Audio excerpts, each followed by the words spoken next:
Hey guys, how's it going? It's 8-Bit Eric. I am going to talk about Monster Hunter Rise. So this just recently came out on the Nintendo Switch. It's an exclusive Switch game in the Monster Hunter series. I was actually really interested in checking it out. The last Monster Hunter game I played was Monster Hunter on the Wii U. So it's been quite some time. Was that already almost 10 years ago? Where has time flown?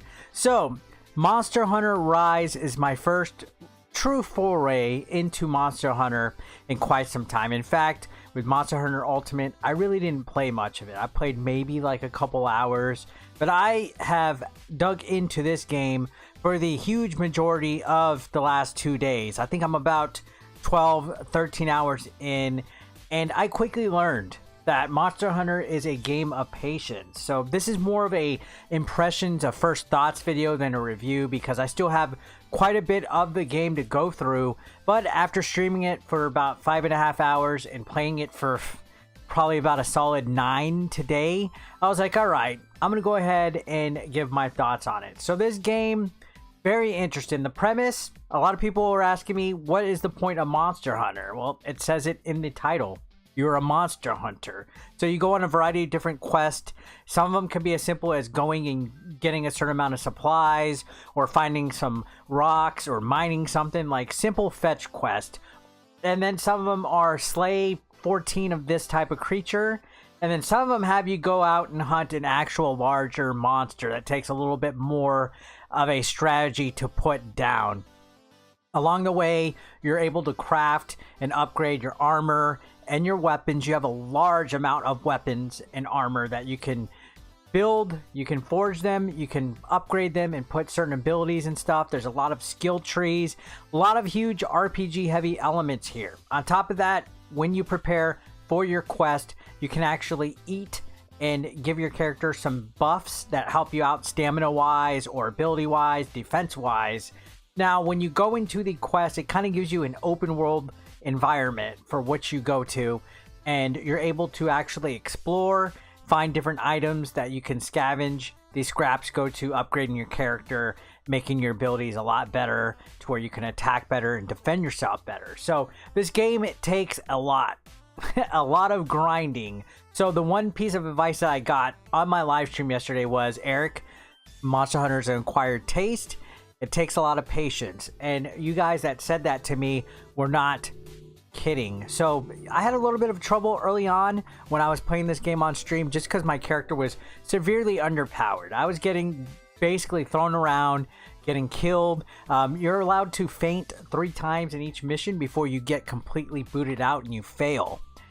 So the idea is you scavenge, you get enough supplies, you make sure that your character has enough healing items like potions and different types of antidotes and stuff, and based on what monster you're going is what strategy you approach. Some of the monsters can do some pretty heavy attacks that can just stun your character or throw them around. They could poison you. Some of them retreat really easy. Some of them are scarier than others, and some of them are just real big pushovers. You can even ride some of these enemies, especially the wyverns, and you can use them and kind of do like a King Kong Godzilla battle. In fact, when some of the monsters, like let's say there's 2 larger monsters on a map, meet up, they can actually fight each other, and you can use it for your advantage. Now you can play with up to 4 people online, which is pretty neat. I spent a good chunk of this doing a couple of missions with RGT85. We took on a couple of huge monsters, and it was actually really neat. A lot more enjoyable to play with that than playing with yourself. You know, I'm tired of playing with myself. I do it all the time. But yeah, it's like a seamless world. You'll find the hub. You'll find sections that are numbered like 1, 2, 3, 4, 5, 6, 7, 8. You'll see where the monsters' avatars are on the map. You'll see certain points of interest and stuff, and the different varieties of locals and stuff. Now, I won't say that this is the world's graphically best Monster Hunter. You know, the ones on PlayStation look a lot better, especially when they've been upgraded with recent adjustments on the PS5. But as far as a Nintendo Switch game goes, I would say Capcom did a great job putting this game on the Switch. This is probably the best looking Switch game out there. besides Breath of the Wild and like Mario Odyssey and stuff like that. This game is immensely huge and it runs great. Usually you find some kind of like frame rate issues or some kind of like problem that makes the games feel really inferior when they're on the Nintendo Switch. I mean, even in my opinion, Age of Calamity was just a little choppy at times. I'm proud to say that Monster Hunter Rise on the Nintendo Switch runs perfectly, and I think a lot of that is a tribute to the RE engine that Capcom has, and that this is running on that RE engine. It runs seamlessly, it runs like butter, it looks great. Again, this game might not be the best graphical example out there with the PS5 and Xbox Series X out there, but as far as the Nintendo Switch game goes, my God, does this game look great. It's probably the best looking Switch game and it runs amazingly. I didn't have any graphical errors, no glitches, no problems at all with it. Online kind of had a little bit of troubles, but that's more attributed to it being online and depending on what signal or connection your friends have with each other is how that affects. But for the most part, I actually thoroughly enjoyed it. Again, I haven't really gotten into the Monster Hunter series in the past. I've never really been a Monster Hunter fanboy. I know a lot of you guys are. I just kind of never really dug the teeth into it. It always seemed so much more of an intimidating game, especially when I had so much rough patches in the past with Monster Hunter 3 on the Wii U. And then just the other night when I was live streaming, I was having a lot of frustration when I found myself getting killed.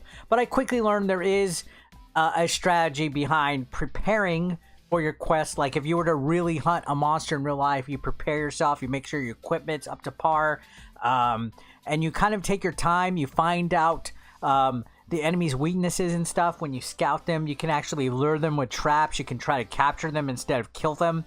So there's a lot of different approaches that you could take in the game, and I think for that, for a Nintendo Switch game, and it's funny, 4 years into the Switch's lifespan, we're still making excuses for games. Like we're like, okay, well, for a Nintendo Switch game, it runs pretty good, and for this, it's not bad. I gotta say, Monster Hunter Rise on the Switch is probably the most ambitious game on the Nintendo Switch outside of Breath of the Wild. This really feels like a hardcore AAA game on the Switch, and I don't think we had enough of those throughout its lifespan. Sure, we've gotten ports of games like Skyrim and other games like that, but this is the first time I've ever felt since being a Switch owner that we had a big blockbuster hit title on our hands, and it's freaking phenomenal that it's a Switch exclusive. I think Capcom did a great, job putting this on and making sure it runs nice and smoothly. And I gotta get good in this game because there's a high degree of challenge with Monster Hunter Rise. I'm actually addicted to it. So my first impressions and first thoughts on it are, wow, this is definitely worth a play if you're a Switch owner. If you're not into like the whole JRPG and grinding heavy and games that will challenge you, you might not like it. I usually fall into that category, but once I got my character going, once I got his weapons, I picked the dual blades and got those powered up and got my armor powered up, it became a lot more enjoyable. So I definitely recommend it. I think the Sink My Teeth meter is at least an 8 out of 10. There's a lot of replay value in here. Even though the main campaign could take you like 12 hours if you're rushing through it, there's still a lot of endgame content, a lot of grinding, a lot of extra additional features. There's even DLC for it. So there's something for everybody. I bought the standard edition, which was $59.99. For $10 more, you can get the deluxe. And then there's even a crazy collector's edition, which I was like, no, I'm not even going to get into that. But I enjoyed it. I don't regret it. Thanks a lot for watching, guys. Subscribe if you haven't. I will see you on the next one. Have a great day.